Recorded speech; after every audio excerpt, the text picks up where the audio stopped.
पढ़ाई के साथ साथ में कुछ चीजें और भी होती है, व्यक्ति को बहुत ध्यान रखनी होती है। जैसे लाइब्रेरी में बैठते हो या रूम पे पढ़ते हो, कई बार बच्चे कहते हैं सर मैं गांव में पढ़ रहा हूँ, कई लोग लाइब्रेरी में पढ़ते हैं, एक मानसिकता आ जाती है कि ये लोग हमारे से आगे नहीं चले जाए। मैं सर ये यूट्यूब पे चलने वाली मैराथन क्लासें नहीं देख रहा हूँ, कहीं मैं दुनिया से पीछे तो नहीं रह गया हूँ। मैं सर डेली करंट की क्लासेज आती है आधा घंटा, वो मैं नहीं देख रहा हूँ, मेरा साथी देख रहा है, मैं कहीं पीछे तो नहीं रह रहा हूँ।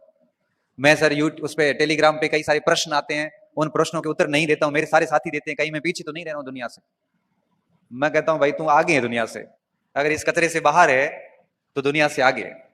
अभी टेलीग्राम पे कोई भी आके कुछ भी फालतू का प्रश्न करके पूछ के सो जाता है और आप 4 घंटे परेशान। और जनरली मनुष्य की प्रवृत्ति क्या होती है, प्रश्न वो वही पूछता है जो उसको आ नहीं रहा है और उसको कहीं मिल नहीं रहा है, वो पूछ लो। बहुत टेढ़ा सा प्रश्न, बाल की खाल निकाल के वहां डाल देगा, जिसका परीक्षाओं से कोई लेना देना है नहीं। और हम उस प्रश्न को लेके परेशान है।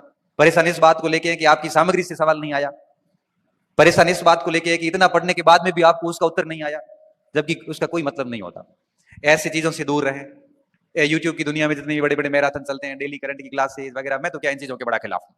मैं तो ये कहता हूँ कि ठीक है 7 दिन में एक आधा देख लो, या फिर कोई एक आधी 2 महीने की किताब लाके पढ़ लो, मेन तो सब्जेक्ट पे काम करो। ये मैराथन से कुछ नहीं होता, किताबें पढ़नी पड़ती हैं बढ़िया तरीके से। कोचिंग कर रहे हो तो कम से कम कोचिंग के बढ़िया नोट्स वोट्स से वही रटो कम से कम। लेकिन इस यूट्यूब की, सोशल मीडिया की जो आभासी दुनिया है, ये आपका सिलेक्शन नहीं करवा सकती। ये मैं आपको लिख के दे सकता हूँ, ठीक है कोई पॉइंट समझ में नहीं आया तो आप उसकी ओर जा सकते हैं।